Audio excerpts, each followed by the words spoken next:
Hello everyone, Jeremy here, and today I wanted to do a comparison between two cameras. On the left we've got the Pentax Q, and on the right the Nikon J1. And the reason why I wanted to compare these cameras so long after their release is because I think that these cameras are in very similar boats right now and actually started their lives off in a very similar situation as well. Because when both of these cameras were announced and released, they were scoffed at to an extent by the photographic community, mostly because of their smaller size sensors and their high initial asking price. Because there's a lot of there's a lot of people out there that believe that because that sensor is so small and can't pick up as much light, the image quality is not going to be up to snuff. And when you pay hundreds and hundreds of dollars for a camera like this, for the sacrifices that tiny sensor actually puts forth, then you might as well get yourself an entry-level DSLR or get yourself a Micro Four Thirds camera, but don't get something with a sensor so small. And of course, if you had the camera and you actually went out and took pictures with it, and you'll see like, wow, these are some pretty capable machines, and the Nikon J1 actually does fantastic video. So that's one reason. The second reason is because both of these cameras can be purchased right now for a very, very good price. The Pentax Q was able to get brand new with the kit lens for $189, and the Nikon J1 I've seen as low as about $219 with its 10 to 30 millimeter kit lens as well. So fantastic prices for these cameras. So whether or not they were worth that hundreds and hundreds of dollars more when they actually came out, as of right now, for around 200 bucks, these are fantastic deals. So if you were kind of on the fence about which one of these cameras you should get, or you're trying to think of an inexpensive way to get into mirrorless cameras, and one of these are on your possible buy list, this comparison video hopefully will show you everything that you need to know about the differences between these two cameras. So let's get started right now. Alright, here we go. Pentax Q or Nikon J1. So we got the Pentax Q on the left, Nikon J1 on the right, and they are very similar in terms of size. Now the Pentax Q will get the edge every single time. It was at one point the world's smallest interchangeable lens mirrorless camera. The Nikon 1 is also a small camera, but it's not as small as the Pentax Q. Just for comparison's sake, let me bring in the iPhone 5. And I'm going to turn the Pentax Q around, and I'm going to take the iPhone 5 and just put it right there. So as you can see, the iPhone 5 is taller than the Pentax Q when it's laid on its side, and of course it is going to be much taller when it's vertical as well.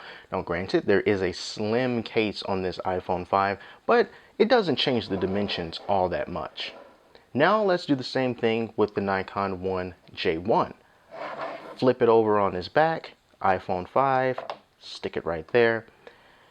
And the iPhone 5 does not come above the top ridge of the Nikon 1 like it does with the Pentax Q, and of course naturally it's going to be taller. But that just kind of gives you an idea of the size in comparison to a very noticeable electronic device such as the iPhone. Now, both cameras are pocketable to an extent. You will not be able to put either the Pentax Q or the Nikon 1 into a pair of jeans pockets. It's not going to happen because even though the bodies are small enough to fit into your pocket, with the lens attached, it's not going to happen. They're too long, they're too wide. But if you have something like jogging pants or sweatpants, just some pants with some sort of elasticity to them, then these cameras can technically fit into those pants, albeit there will be quite a bulge and it might just pull one side of your pants down. The Pentax Q will be less noticeable, but still both very noticeable. And if you have a jacket, it is ideal because these can both fit into a jacket. It doesn't even have to be a big jacket. It could be just a normal, regular, maybe it's about 50 degrees outside kind of jacket. And the Pentax Q will always, always, always, always win out in that regard because it's just so small. Now let's talk about build quality. The Pentax Q, again, wins out in this regard because this camera was crafted with so much care, with so much attention to detail from Pentax. This body is a magnesium alloy body, which is something that you usually only see reserved for more expensive, higher end DSLRs. Basically, that means it's metal. It's cast in metal. So, this camera can take a drop and you don't have to worry too much about potentially damaging it. It is a tough build and it feels good. It feels solid. It feels like it's made out of quality materials. Nice. It's got a nice weight to it. It's grippy. It feels good. The Nikon 1 is not cast from magnesium alloy, but at the same time, it doesn't feel cheap. It's very simplistic on the front of the camera. It's just a rectangular slab with a big lens sticking out from the left side of it. And there is no grip, so this side is usually, you're going to be holding the camera like this, and it's fine for the most part. But if you have sweaty hands or if your hands are wet, it can be kind of risky because this can be slippery. It's like a little slippery plastic feeling. Now again, it does not feel cheap, but as far as premium build quality goes, the Pentax Q will win out in that regard. So as far as size goes, as far as the feel of the camera goes, Pentax Q wins both of those categories. Next up is controls. Once again, the Pentax Q wins in this regard because when you look at this camera, it really just looks like a tiny SLR. It looks like a little tiny film SLR. If you have something like a Pentax K1000, for example, and you put this camera next to it, of course there are going to be some differences, but the way that they just kind of look on a very basic level, it's actually pretty similar, and it looks like someone hit it with a shrink ray. So the reason why this camera wins as far as controls are concerned, all you have to do is just look on the back. You see that there are these two dials right here, and they mean all the difference in the world. This dial up here controls your different exposure modes as well as some of the other features of the camera. It's an aperture priority right now, but you can also switch between that and manual mode, bulb mode, scene select mode, auto mode, video mode, program mode, and shutter priority mode. On the Nikon 1J1, there is no such thing. If you want to change in between these, most of the modes that you will see on this dial, you would have to go into the menu. On this dial here is basically for selecting different things and different menu options, selecting through your ISO range, all the things that I'll show in just a minute. Now on the top of the camera here is your on-off button. Here's your shutter button. The shutter button sticks up a little bit. It's a nice metal button. Typical half press to focus, full press to release the shutter, just like on any other digital camera. And then you also have a hot shoe right here.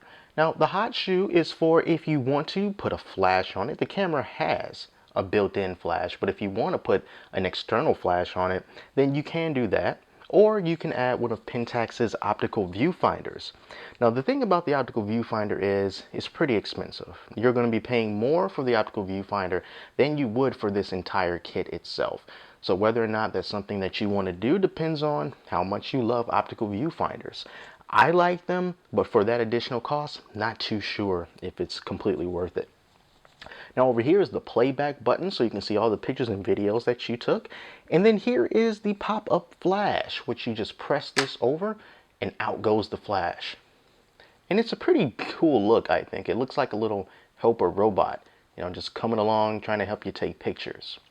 Now the cool thing about this is you can use the flash either when it's up and away from the lens, which will help to reduce red eye, or you can use the flash when it's just down and sitting flush with the camera as well. So you have a couple of different options in that regard.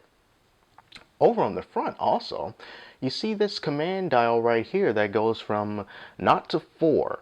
And this helps to control different filters that you might want to put in your picture, different colorization modes, different aspect ratios that you can easily switch between just by flicking these knobs. I'll show you more of that in just a second as well.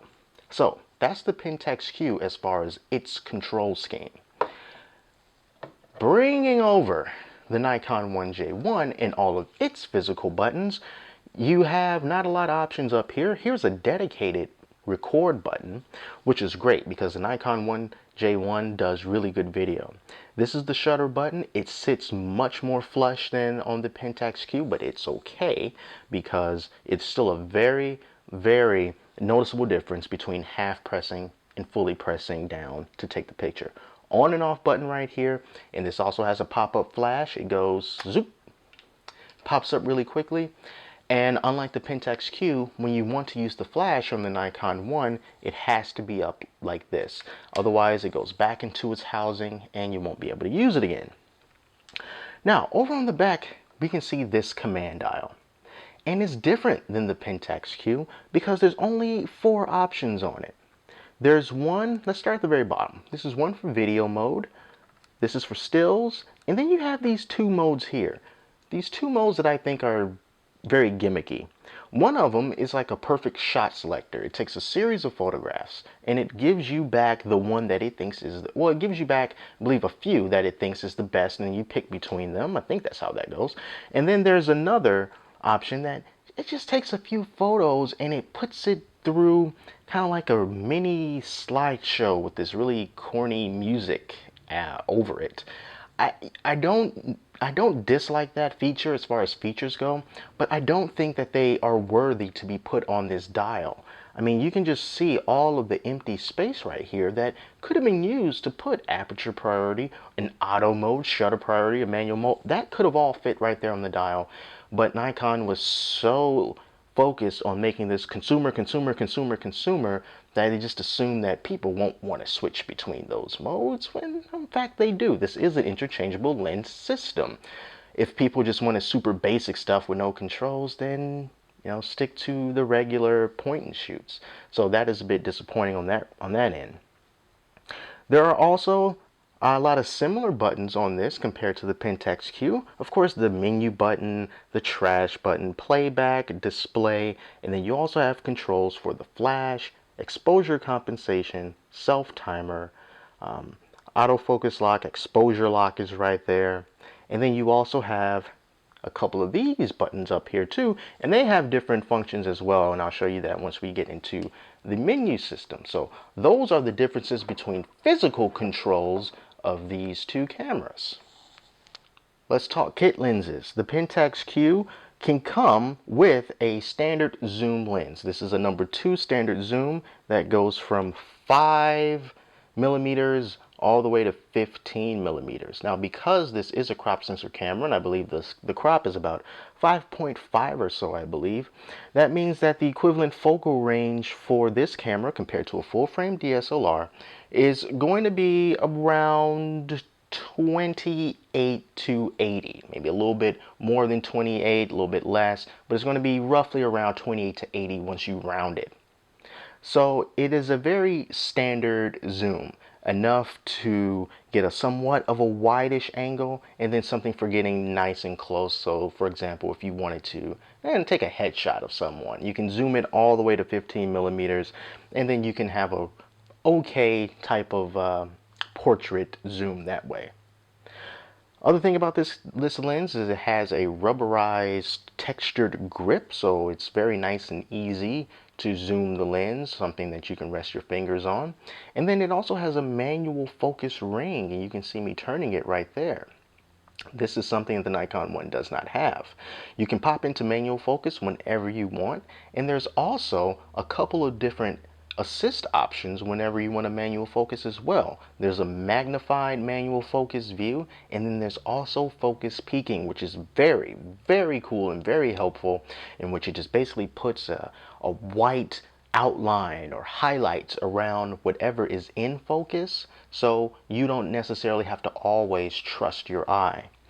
So these lenses, they don't feel like they are, well, this lens doesn't feel as if it's as premium as the body of the Pentax Q, but it's still a good lens, and it still feels good enough. It's fine, really. Now, for the kit lens on the Nikon 1J1 is a 10 to 30 millimeter kit lens.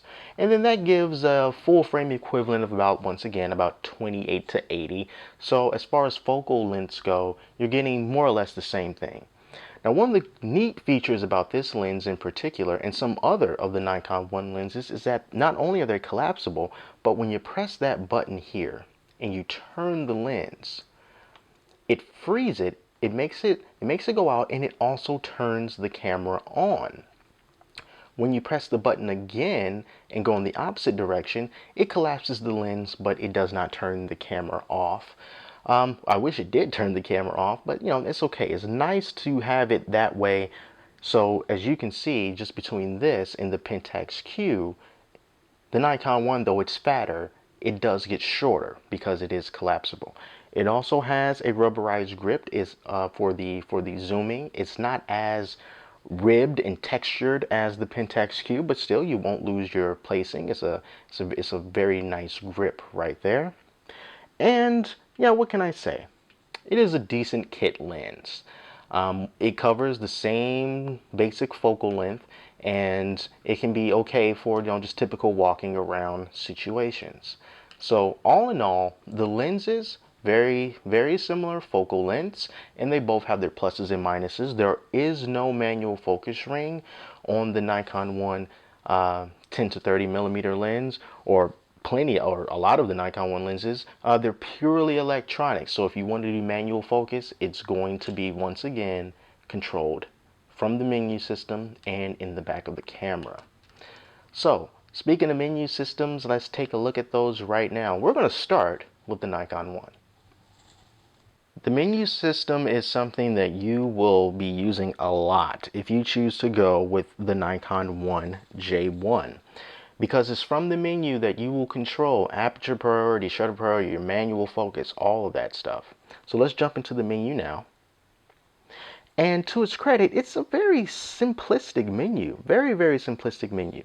And the menu options differ depending on what mode that you're in. So right now I have it kind of like in this scene or perfect shot mode. So I'm just going to bring it over to the regular stills mode and go back into the menu. And you see, here are some of the options that I have here. This is where you will control the exposure mode. Right now it's an aperture priority, but if you want to go to shutter priority, programmed auto, scene selector mode, or manual, you will always have to go into the menu in order to accomplish that. Same thing when it comes to your ISO. You have to go into the menu and control your ISO that way. Standard ISO range is from 100 to 3200, but you can expand that. There is a high setting, but trust me, you do not want to go that high. And then there's also ISO sensitivity range that you can select between 100 to 400, 100 to 800, and 100 to 3200, which is something that you would use if you're in a situation where the light is changing, and if you're an aperture priority and you want to make sure your shutter speed stays at a comfortable level, and you don't want to always have to tell yourself, I have to change my ISO, I have to change my ISO, and keep changing it. You can just say, use anything between these three parameters, and you'll be fine with those results. That's what you tell the camera to do. Some other menu options that you have here are your typical metering options: matrix, center weighted, and spot metering. The image quality differs. You can shoot RAW, which is great, JPEG fine, JPEG normal, JPEG basic, and RAW plus JPEG. So that's also a very nice option as well, to be able to do all of that. And then a lot of this stuff is just very basic: white balance control, active D-lighting, long exposure noise reduction. You can do interval timer shooting, so that's very cool. It means that you can tell the camera to take a picture ever so often according to what you want. Vibration reduction. Vibration reduction is in the lens. It is not built into the body of the camera. This 10 to 30 lens does have vibration reduction, and it is currently on, but you can turn it off if you want to. And the different focusing modes: single point autofocus, continuous autofocus, manual focus, and auto select. You can also choose the area focus mode, whether you want the camera just to go all in for itself and just kind of guess what it thinks you want to focus on.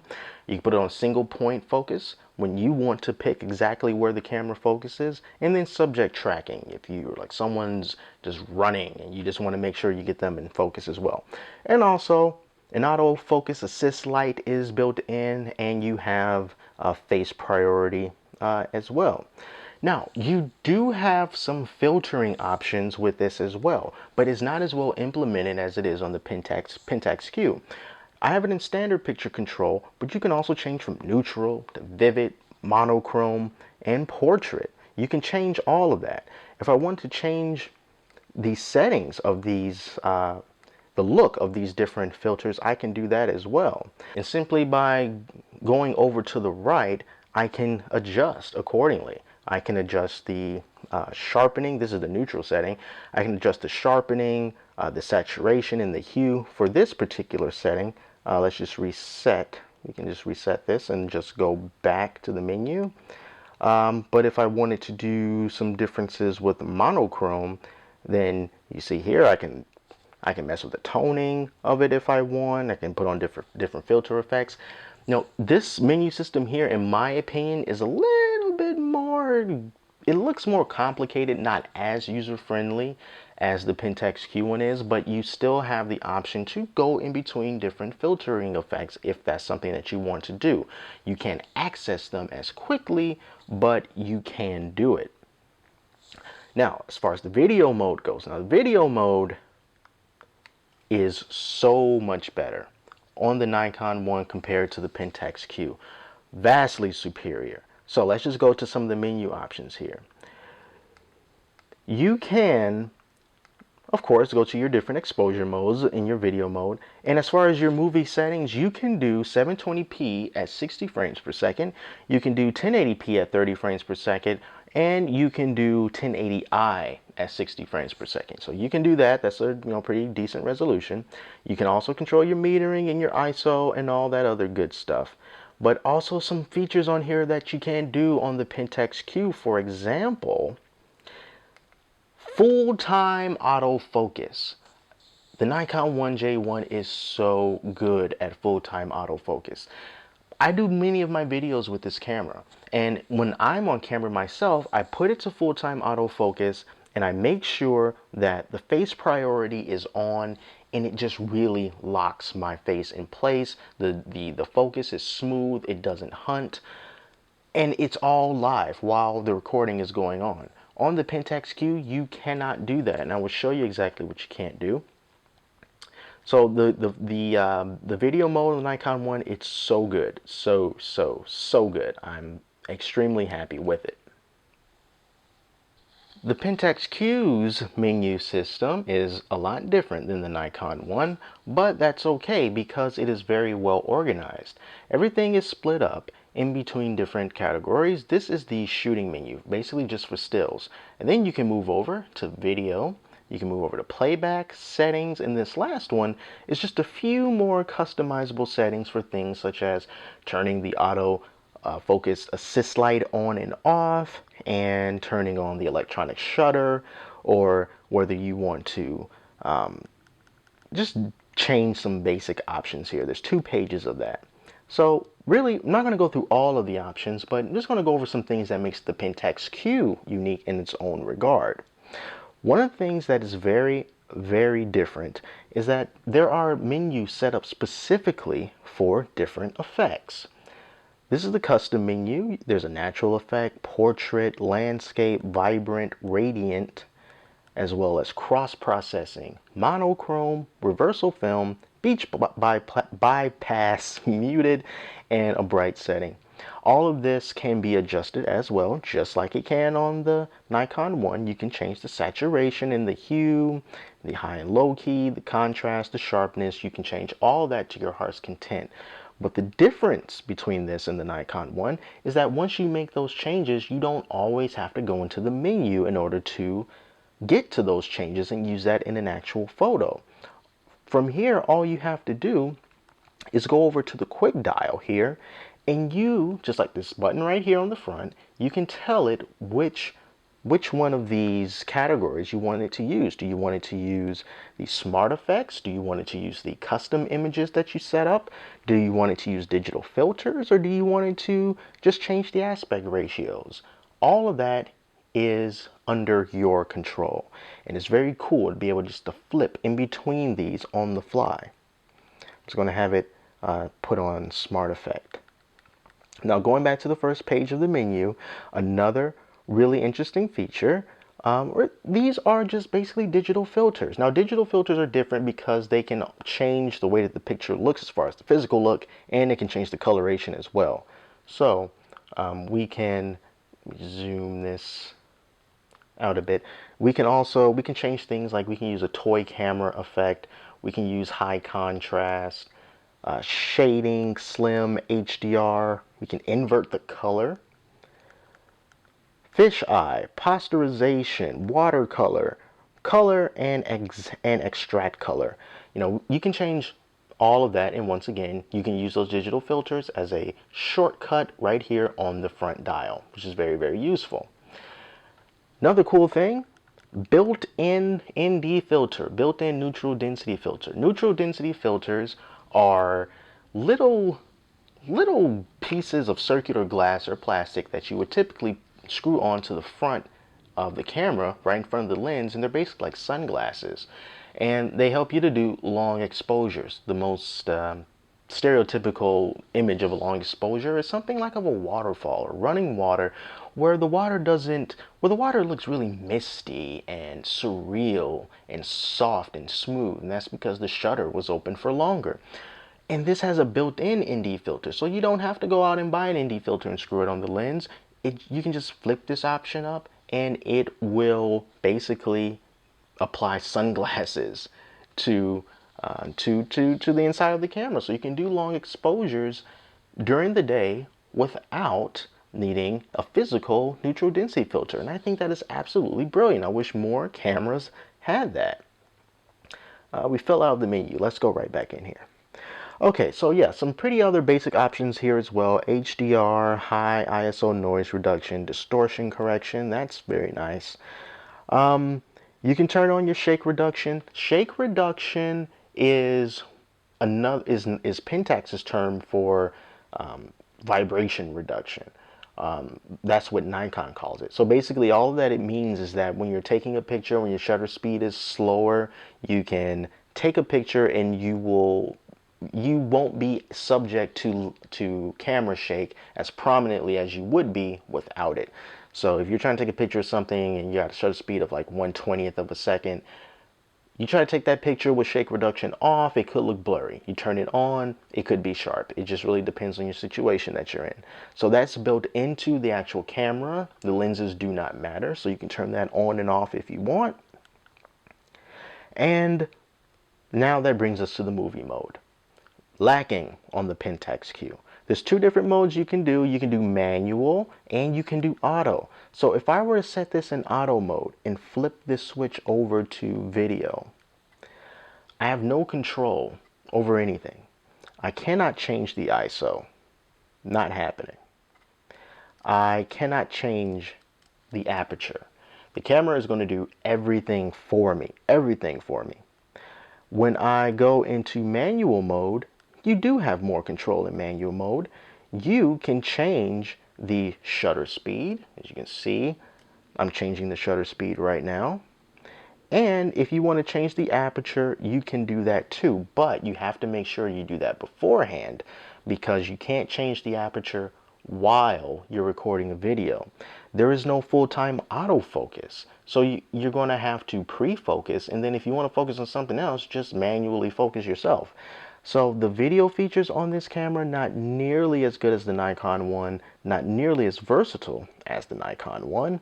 And if you were getting this camera and you wanted to use it a lot for video, just know that I'm not going to say you're going to be disappointed, but you can do a lot better with the Nikon one in terms of video in that regard.